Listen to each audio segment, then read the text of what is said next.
अस्सलाम वालेकुम स्टूडेंट्स। आज एसिड बेस सीरीज़ का थर्ड लेक्चर है। हमने आरईबीएस कंसेप्ट स्टार्ट किया हुआ था, तो लास्ट लेक्चर में लेक्चर नंबर 2 में हमने आरईबीएस कंसेप्ट की डेफिनेशन, एक्सप्लेनेशन और उसकी यूटिलिटी और यूजेस को पढ़ा था।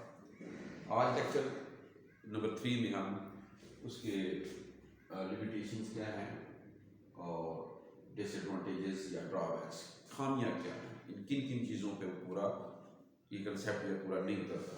तो इसमें सबसे पहले हमारे पास है कि एसिड का basic property is not inherent या इंट्रिंसिक, उसकी जाती खासियत नहीं है, ये उसकी जाती नहीं है। मिसाल के तौर पर कि HCl है ना, जब इसको इस HCl को ये देखिए हमारे पास ये HCl है, ये HCl है, ठीक है, प्योर फॉर्म में ये गैस है हमारे पास, कोवलेंट बॉन्ड होता है।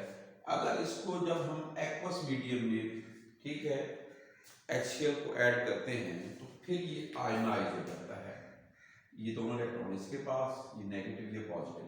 अब हम इसको क्या कहते हैं, ये है एसिड है।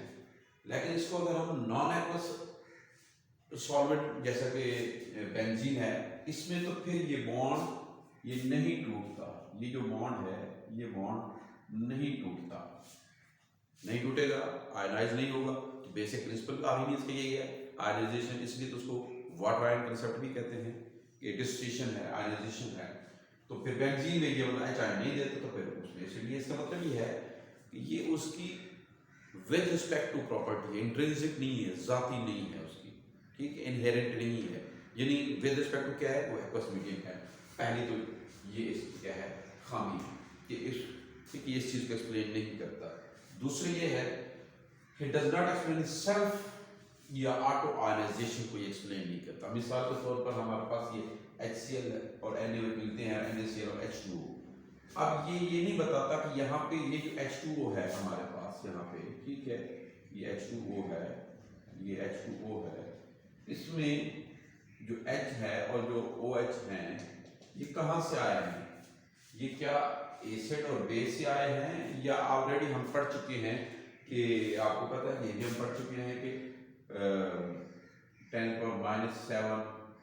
H आयन और 10⁻⁷ OH आयन ये ऑलरेडी वाटर में मौजूद होते हैं, ठीक है। तो लिहाजा ये इस कंसेप्ट को भी एक्सप्लेन नहीं करता ये, ठीक है, ये तो इसकी खामी होगी। थर्ड इसमें ये है the free H ions does not exist in water due to high charge density. अब हम कहते हैं कि ये वो सब्सटेंसेस होते हैं जो एक्वस मीडियम में H आयन दे देते हैं, H आयंस दिए उन्होंने, लेकिन H आयंस ये कंसेप्ट ये नहीं बताता कि H आयंस देने के बाद क्या वो एज इट इज है मीडियम में या नहीं है, एज इट इज नहीं रहता एक्वस मीडियम में, क्योंकि ये इसकी चार्ज डेंसिटी बहुत हाई होती है। तो चार्ज डेंसिटी किस पे डिपेंड करती है, साइज और चार्ज पे, ठीक है। तो चूंकि वेरी स्मॉल साइज है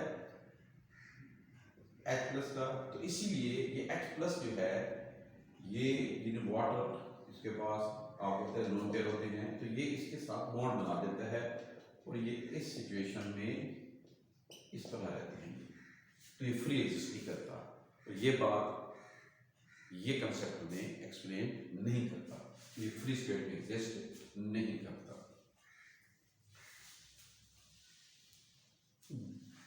फोर्थ इसमें ड्रॉबैक ये है कि ये जो कंसेप्ट है does not explain the basicity of liquid ammonia और लिक्विड SO2 इसकी, ठीक है, बेसिसिटी को ये कंसेप्ट एक्सप्लेन नहीं करता। अब देखें कि NH3 है, इस NH3 को आप वाटर में डिजोल्व करें तो NH4 और साथ में OH।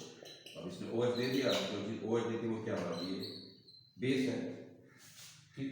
लेकिन अगर आप इनको गौर से देखें, ठीक है, तो गौर से देखें ये NH3 के पास OH नहीं है, ठीक है, तो इसीलिए ये भी इसमें एक क्या है, ड्रॉबैक है। नेक्स्ट इसमें है कि it does not explain the acidic and basic properties of salts.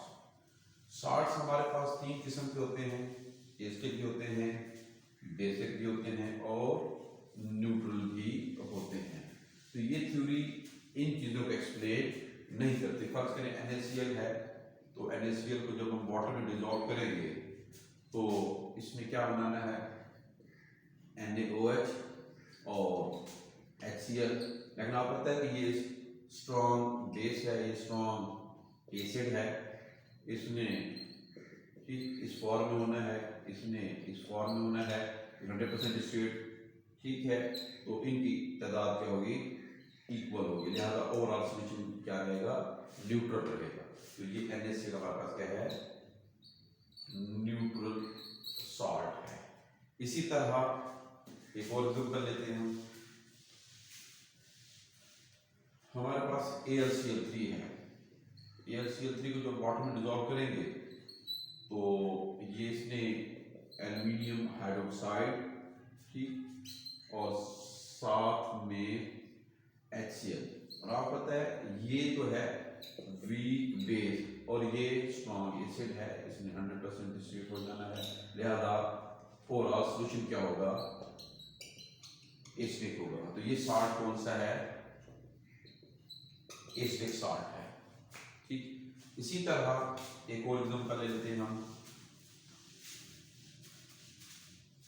हमारे पास है Na2CO3। जब इसको वाटर में डिजोल्व करेंगे आप तो इसमें क्या बनाना है, NaOH और साथ में H2CO3, और ये आपको पता है कि ये स्ट्रॉन्ग बेस है और ये वीक एसिड है। तो इसमें तो इस फॉर्म में होना है, स्ट्रॉन्ग बेस है, 100% एनर्जी होगा, इसकी कंसंट्रेशन ज़्यादा होगी, लिहाजा आप ओवरऑल सॉल्यूशन क्या होगा, बेसिक होगा। तो हम कहेंगे ये सॉल्ट क्या है, बेसिक है। तो इस कंसेप्ट को ये थ्योरी आर्गेनिक्स एक्सप्लेन नहीं करता है। इसको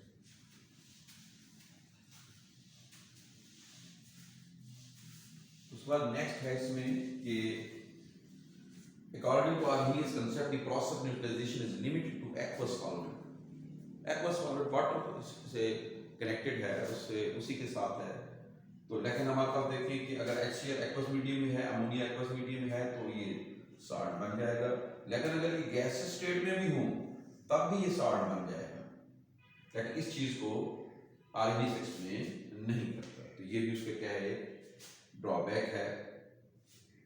नेक्स्ट है कि this concept does not explain the basicity of organic amines. आपको पता है हमारे पास एलिफेटिक एमाइंस हैं, जैसे ठीक है, इन शॉर्ट ये है सी मिथाइल अमाइन हमारे पास है, ये बेसिक है नेचर में, या ये हमारे पास क्या है, पाइरीन है, ये भी नेचर में क्या है, बेसिक है, ठीक है। तो ये कंसेप्ट इस बेसिसिटी को एक्सप्लेन नहीं करता है।